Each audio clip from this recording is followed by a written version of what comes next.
Sebanyak 110 SD dan SMP di Bekasi, Jawa Barat mulai menjalankan pembelajaran tatap muka, tentunya dengan penerapan protokol kesehatan pencegahan COVID-19. Sementara di beberapa daerah masih ada yang akan uji coba, bahkan ada yang belum mengizinkan. Lalu bagaimana dengan pola pendidikan seperti ini? Apakah bisa dengan menggunakan bahan atau materi yang sama antara sekolah yang sudah menggelar pembelajaran tatap muka dengan daerah yang belum mengizinkan tatap muka? Untuk membahas hal ini, kita akan bahas lebih jauh dalam dialog Nusantara Petang.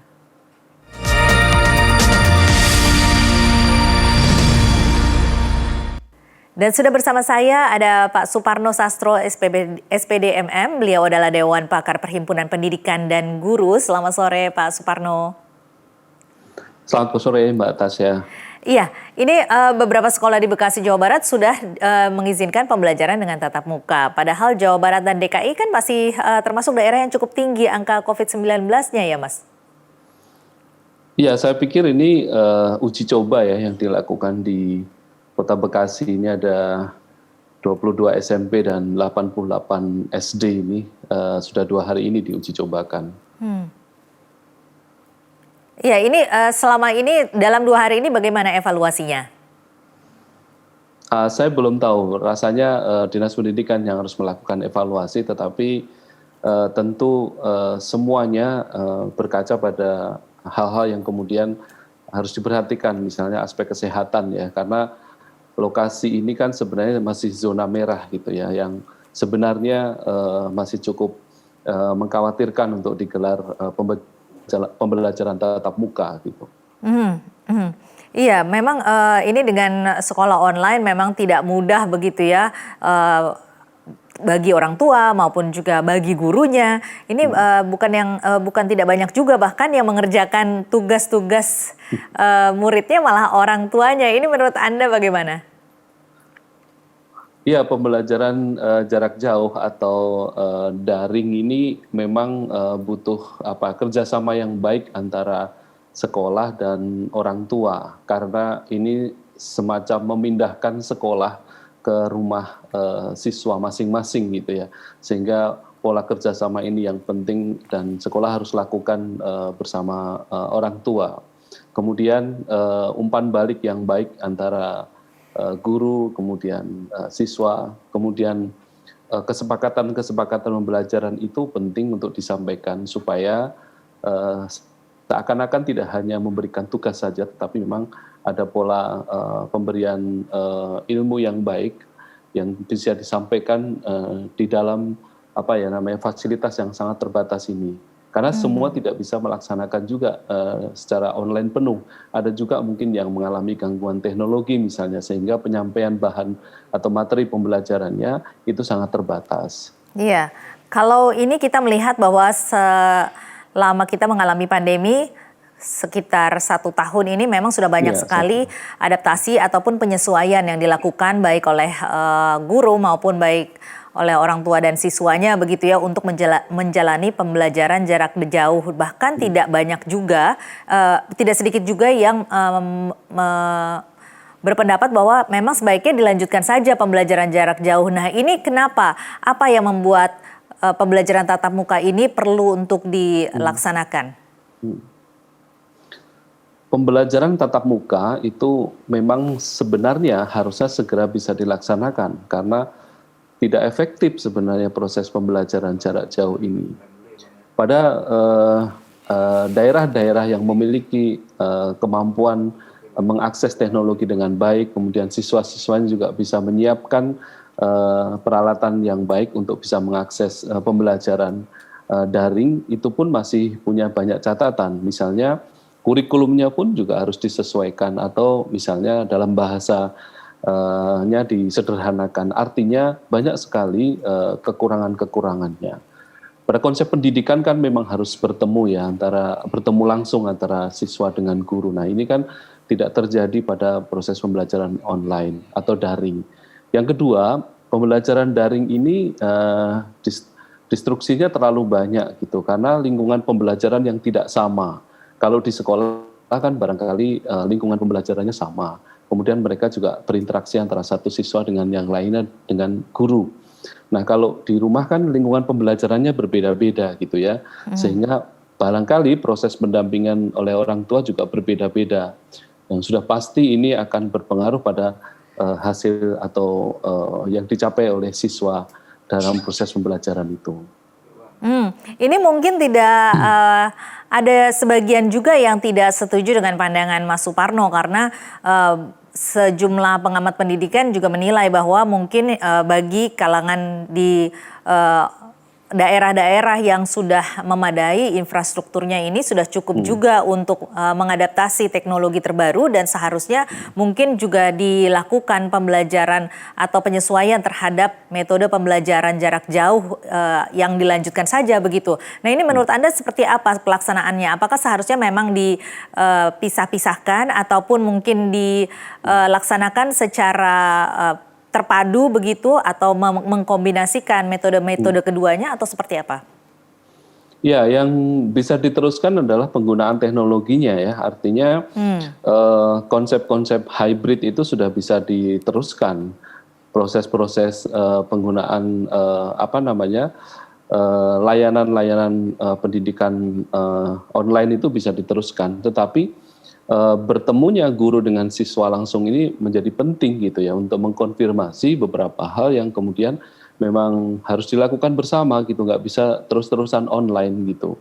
Iya, artinya waktunya ini ya Mas ya yang harus Ya, dibagi-bagi begitu. Apakah ini sepenuhnya harus tatap muka ataukah mungkin bisa dikombinasikan? alasan pembelajaran jarak jauh itu kan sebenarnya alasan kesehatan. Jadi sebenarnya kalau alasan untuk Kesehatannya itu sudah misalnya diatasi. pencapaian kurikulum, ya misalnya kesehatan sudah diatasi, maka pembelajaran tatap muka itu harus dilakukan gitu ya. Bahwa pembelajaran tatap muka nanti juga menggunakan teknologi, platform yang digunakan saat ini juga bisa memperkaya, itu sangat baik tentunya. Tapi proses pengembangan diri dan lain-lain itu diperlukan dalam proses pembelajaran tatap muka, Mbak. Iya, memang ada sejumlah penelitian juga menyatakan bahwa saat ini memang antusiasme dari para siswa juga menurun untuk mengikuti pelajaran online. Apa yang harus ditumbuhkan pada diri si anak saat ini? Karena seperti kita ketahui saat ini kan juga tingkat pendidikan di Indonesia ini secara dunia juga ini kan memang agak tertinggal begitu ya. Nah ini dengan adanya pandemi ini dan secara pembelajaran online ini semakin ketinggalan lagi, apa yang harus ditumbuhkan pada diri si anak? Nah, tadi menarik dengan pembelajaran atau kondisi sekarang ini bisa terjadi learning loss gitu ya. Artinya Iya. banyak generasi-generasi yang sekarang ada ini kehilangan masa untuk bahkan tidak mempelajari apa-apa selama PJJ itu karena Iya. memang mungkin akses dan lain-lain. Nah, apa yang bisa ditumbuhkan? Ya tentu kita menyadarkan kembali pentingnya proses pembelajaran, perubahan perilaku yang kemudian dihasilkan dari proses pembelajaran itu penting. Makanya dalam pembelajaran jarak jauh ini barangkali guru bisa menyampaikan konsep-konsep misalnya tentang kedisiplinan, kemudian tingkah laku yang kemudian harus terus diperbaiki. Malah justru mereka bisa belajar dari lingkungan mereka yang ada di rumah barangkali, kemudian konsep bekerja sama, misalnya membangun kerjasama dengan orang tua untuk sama-sama belajar, misalnya menciptakan sesuatu, gitu ya, membuat menu bersama, kemudian, nah ini yang menarik memang kreativitas setiap guru dalam mengawal pembelajaran jarak jauh ini yang memang menjadi tantangan tersendiri sih, menciptakan ruang belajar di rumah untuk bisa hadir gitu kan tidak mudah gitu. Nah, itu harus diciptakan saya. Ini untuk pembelajaran tatap muka sendiri sebenarnya persiapannya kan sangat banyak begitu ya, membutuhkan lagi suatu penyesuaian seperti ketika kita akan melakukan pembelajaran jarak jauh. Nah ini pembelajaran tatap muka ini setelah pandemi tentunya sudah banyak sekali perubahan dan juga penyesuaian-penyesuaian atau adaptasi yang harus dilakukan. Sudah cukupkah waktunya untuk melakukan pembelajaran tatap muka menurut Anda? Ya, kalau misalnya sekarang pemerintah akan melaksanakan pembelajaran tatap muka, misalnya di bulan Juli, saya pikir kita di P2G masih agak ragu ya, karena sampai sekarang vaksinasi untuk guru dan tendik juga masih lambat. Di Jakarta saja hampir masih banyak guru-guru yang belum divaksin misalnya. Kemudian daftar periksa kesiapan sekolah yang harus diisi yang ini diterbitkan oleh atau dibuat oleh Kemdikbud juga masih belum optimal. Artinya baru 52,59% yang merespon, sisanya masih belum bisa merespon. Ini penting ya daftar periksa ini supaya memang betul-betul tahu kira-kira siap atau tidak gitu ya. Kemudian hal-hal yang kemudian menjadi penting adalah proses validasi atau cross check kesiapan sekolah oleh Pemda dalam hal ini Dinas Pendidikan. Ini penting untuk kemudian kita menjadi syarat-syarat jika sekolah ingin menggelar pembelajaran tatap muka.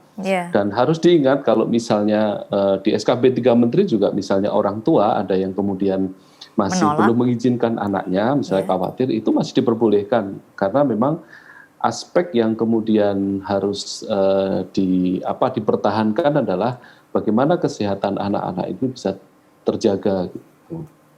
Jadi persiapan-persiapannya untuk nanti sampai Juli terkejarkah? Saya rasa belum. Kalau lihat grafik hari ini, vaksinasi guru dan tenaga kependidikan masih seperti ini, saya rasa belum ya. Kira-kira kapan waktu yang tepat menurut Anda ketika semuanya ini sudah siap untuk melakukan pembelajaran tatap muka? Yang saya sampaikan tadi adalah untuk seluruh sekolah, tetapi untuk beberapa sekolah kan ada beberapa kriteria ya. Kalau zona hijau sekarang pun juga sudah banyak yang membuka gitu ya. Di beberapa kabupaten kota sudah mengizinkan mereka untuk pembelajaran tatap muka gitu. Tetapi kalau kita bicara seluruhnya harus buka rasanya Juli belum gitu ya. Tetapi untuk yang kemudian sudah menyiapkan seluruh komponennya, misalnya di daftar periksa itu sudah disiapkan semua, mulai dari sarana prasarana, kemudian izin dari orang tua misalnya, kemudian sekolah juga sudah menyiapkan segala sesuatunya dengan baik, semua guru dan tenaga kependidikan sudah divaksin misalnya, itu barangkali baru kemudian kita bisa buka. Itu pun masih sekolah harus menyiapkan fasilitas yang kemudian bisa bagaimana protokol kesehatan itu bisa kemudian betul-betul bisa dijalankan di sekolah itu. Kalau begitu secara bertahap begitu ya Mas Parno ya? Iya, bertahap. Konsepnya pasti akan bertahap. Ini kan seperti kita membuka proses seperti PPSBB atau PPKM gitu ya, mulai dari ketat, kemudian kita agak kasih relaksasi, kemudian kalau ada terjadi lagi kasus misalnya kita akan ketatin lagi. Nah, konsep pembelajaran tatap muka pun akan berlangsung seperti itu. Sekian persen dulu, kemudian kalau berhasil maka bisa ditingkatkan. Kalau terjadi kasus misalnya maka kembali lagi misalnya harus PJJ. Jadi kita tidak bisa mengklaim bahwa sekali buka itu akan seterusnya begitu bisa seterusnya, karena terus harus dievaluasi. Uji coba dilaksanakan, kalau dilaksanakan mungkin ada masalah lagi, mungkin di rumah lagi, uji coba lagi, begitu terus. Kira-kira akan seperti itu, tetapi harus dicoba. Karena kita di P2G juga sangat mendukung bahwa program pembelajaran tatap muka itu segera bisa dilakukan. Iya, ini kan salah satu masalah atau fenomena yang menjadi masalah di Indonesia adalah masalah konsistensi begitu. Mungkin saja ketika awal-awal ini sekolah-sekolah yang sudah siap melakukan pembelajaran tatap muka itu menerapkan protokol kesehatan yang ketat dengan segala fasilitas yang ada begitu. Nah, bagaimana ini bisa terjaga konsistensinya agar bisa tetap menjaga protokol kesehatan dengan baik dan juga mencegah atau terus menekan penularan angka COVID-19. Ini menurut Anda apa yang harus dilakukan oleh pihak sekolah maupun pemerintah? Ya, sebenarnya dalam SKB 3 Menteri juga prosesnya itu pemerintah daerah juga menyerahkan ini kepada satuan pendidikan atau sekolah ya. Artinya sekolah harus betul-betul siap. Tadi yang Mbak Tasya sampaikan betul gitu. Bisa nggak ya kira-kira sekolah menjaga itu semua tetap konsisten terjadi gitu ya? Apakah hanya di awalnya saja, kemudian kalau sudah di sekolah biasanya anak-anak kan dengan semangat yang luar biasa karena bertemu teman, jaga jaraknya jadi barangkali agak kendor gitu ya, kemudian beberapa fasilitas barangkali tidak terbarukan gitu, masih menggunakan fasilitas seadanya. Nah, ini yang perlu dievaluasi. Makanya tadi di awal saya menyampaikan harus ada kontrol dari pemerintah daerah bahwa sekolah yang kemudian tidak menerapkan protokol kesehatan dengan ketat, maka bisa dikembalikan untuk kemudian tidak boleh menggelar dulu pembelajaran tatap muka gitu. Jadi harus terus ini upayanya. Jadi saling menjaga supaya protokol kesehatan atau daftar cek itu betul-betul berlaku di sekolah. Baik. Baik Mas Parno, nanti kita akan lanjutkan lagi perbincangan ini di dalam Dialog Nusantara Petang, tetapi kita harus jeda dulu. Pemirsa tetaplah bersama kami akan kembali usai jeda berikut ini.